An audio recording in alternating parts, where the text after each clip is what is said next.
Damari Smith, that leads the players union, who happens to be black, should know better than anybody else. And I'm a fan of Damari Smith.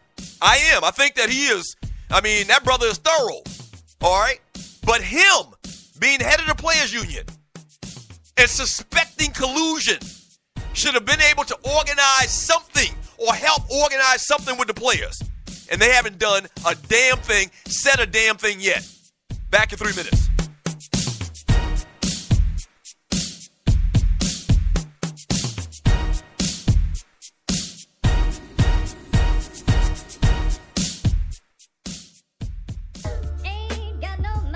This your nigga Lazy Eye. Chillin' with my nigga Rio on the boards. And you a fool with this one. We reppin' Ace Entertainment, McCoy Productions.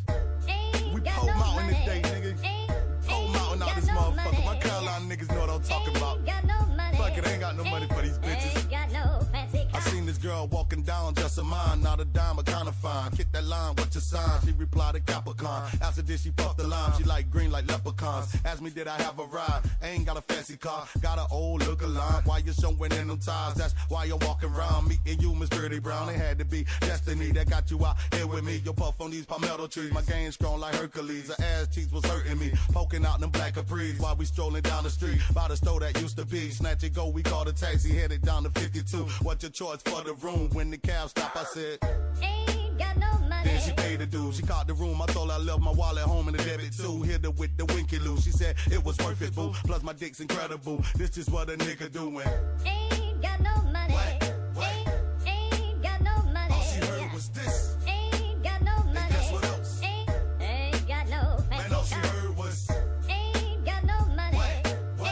Ain't got no money. Man, all she heard was this. Ain't got no money. And guess what else, bitch? Ain't got no fancy car.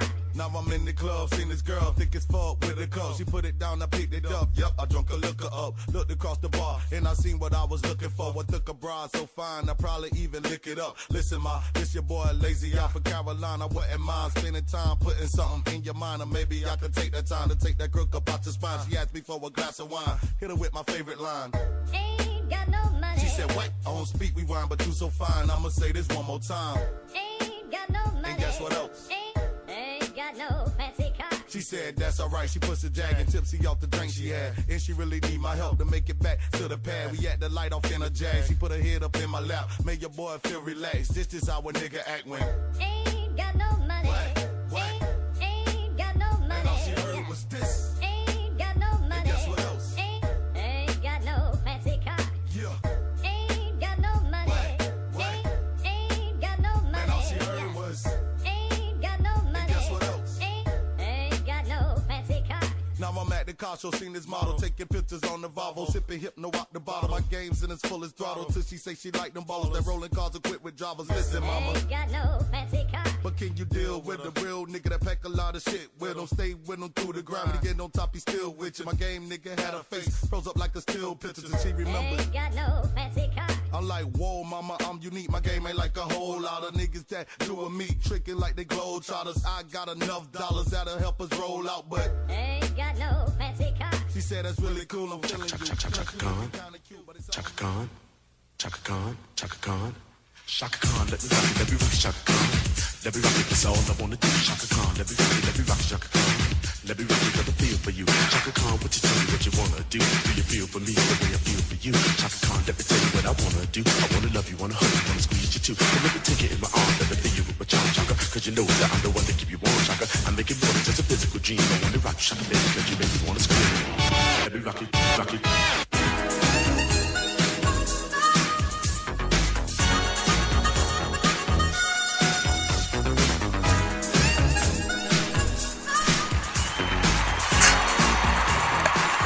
All right, welcome back to the Doug Stewart Show. Hey, let me reiterate, man. Let me reiterate. I'm reading some of these chat messages, and a lot of y'all are pissed off at me, man, for giving you a real opinion. Hey. Let me reiterate, man. I get it. I 100% get it. If you feel like that you want to boycott the NFL, I totally understand. It's as simple as that. It's kind of like the elephant in the room. Me doing sports And this obviously being a big topic and becoming a bigger topic every day, people conversating about the possibility of boycotting the NFL has become like a big talking point. So, I've never dodged or avoided any issue or whatever.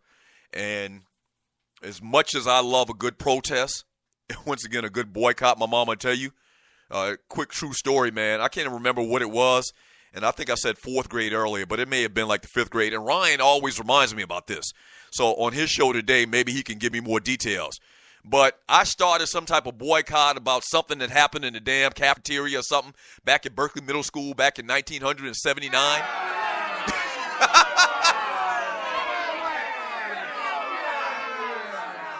And back then, in the 70s, early 80s, you weren't free to express yourself like you are now. Witness. Right, my mama had to come and pick me up and take me home. And she wore my ass out, but she didn't understand. I was speaking up for the people, for the kids in the 6th grade.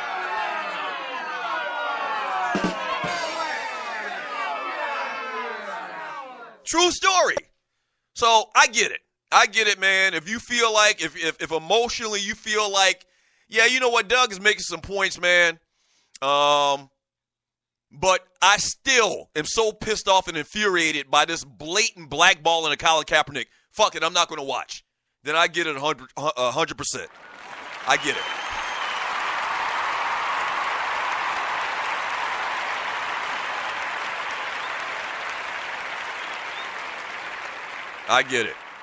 I get it. Let's go around the NFL quickly before we get to some entertainment in about 15 minutes. Pittsburgh Steelers rookie quarterback Josh Dobbs will start Friday at MetLife Stadium against the New York Giants. Coach Mike Tomlin said on Wednesday Ben Roethlisberger will rest for the first preseason game, and primary backup Landry Jones is dealing with an abdominal injury. So that's what's going on.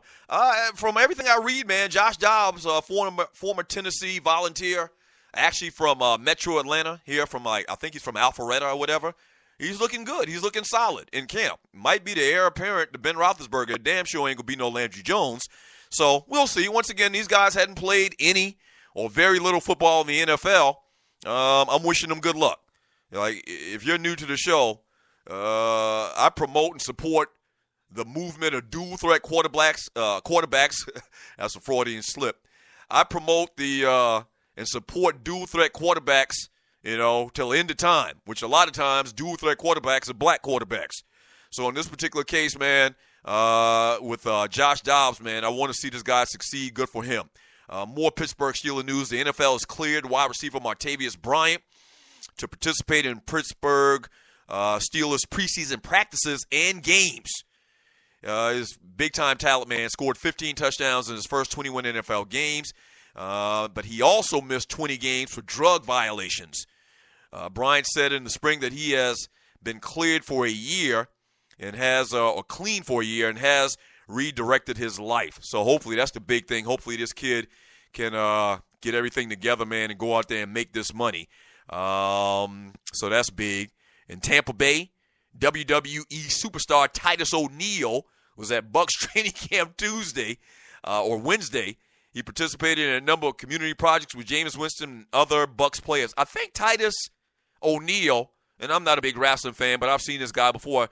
I think he actually played college football, if I'm not mistaken. Pretty much any black dude that's ever in the history of wrestling that's wrestled played college football at some point in time in their life. But he was out there hanging out at Bucs training camp.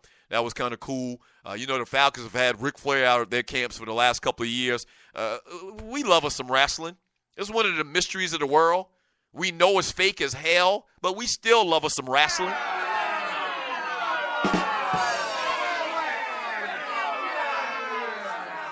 Grown-ass men, we love us some wrestling. New England Patriots, man, training camp, wearing the chain that Vince and Bianca Wilfork gave him as a gift, which includes a photo of him and his late wife, Myra. Robert Kraft presented Vince Wilfork a one-day contract to retire as a cheating-ass Patriot.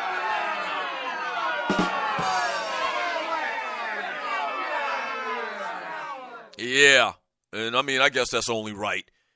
Vince Wilfork, former Miami Hurricane product, 5-time Pro Bowler, first-team All-Pro 2012, 3-time second-team All-Pro. He was on the New England Patriots 50th anniversary team. BCS national champion once again with the Hurricanes back in 2001. First-team All-Big East in 2003. How many sacks did he have? He only had 16 sacks, but he's a nose-freaking guard, interior lineman.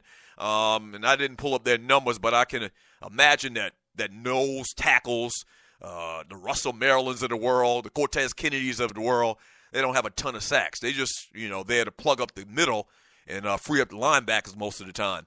But he has 16 sacks, 3 interceptions, and 4 forced fumbles. 559 tackles.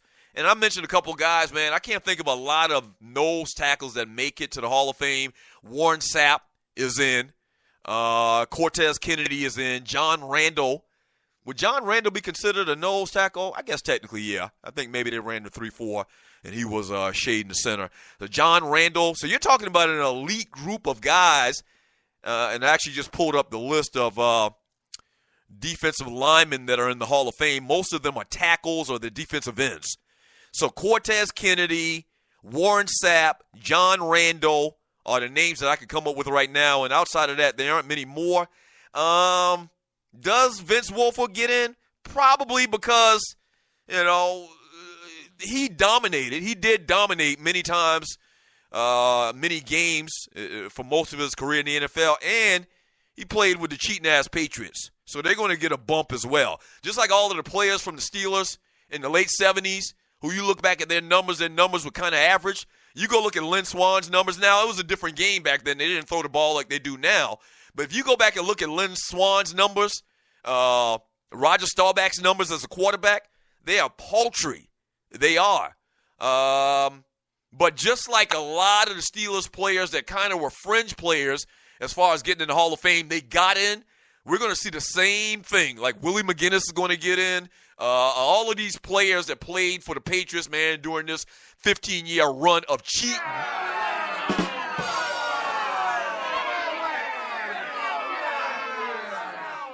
A lot of these guys going to get the benefit of the doubt. So do I think Vince Wilfork at some point is going to get into the Hall of Fame? Probably. I think I would put a couple of dollars on saying probably, yeah, he will. We'll talk about the Atlanta Falcons and their training camp. Once again, they play tonight, the Miami Dolphins. We'll get into that a little bit later.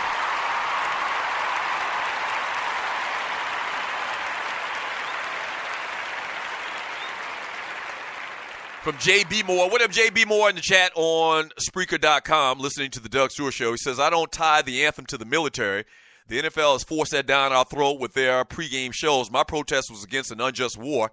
I know the folks in the military were following orders, so I couldn't be completely mad at them. But I could raise attention to the issue that the government was inserting itself somewhere it didn't belong, and POC were the ones on the front lines. From Big L, X-Squad says he's not white, he's Grego.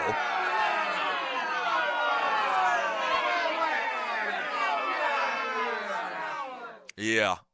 I'm talking about Grego. Did we already? Yeah, we already nominated for Grego for Ball Peanuts. If you're new to the show, every Friday we give out Buster Award, the Buster of the Week in sports, entertainment, and beyond. So that can include singers, anybody in entertainment, but it also includes unruly stewies. And the most unruliest of the unruly stewies is a guy named Grego.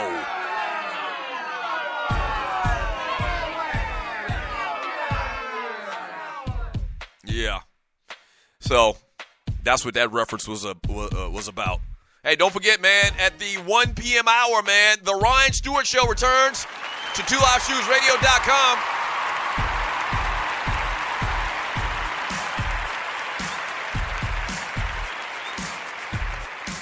Yeah, he's already in the studio, man, getting prepared, going over some notes and whatever, and getting ready to give you his hot sports takes. The Ryan Stewart Show at 1 p.m. Eastern Time. Don't go away. Hey, back when we get back from the break, a little entertainment talk. Don't go away.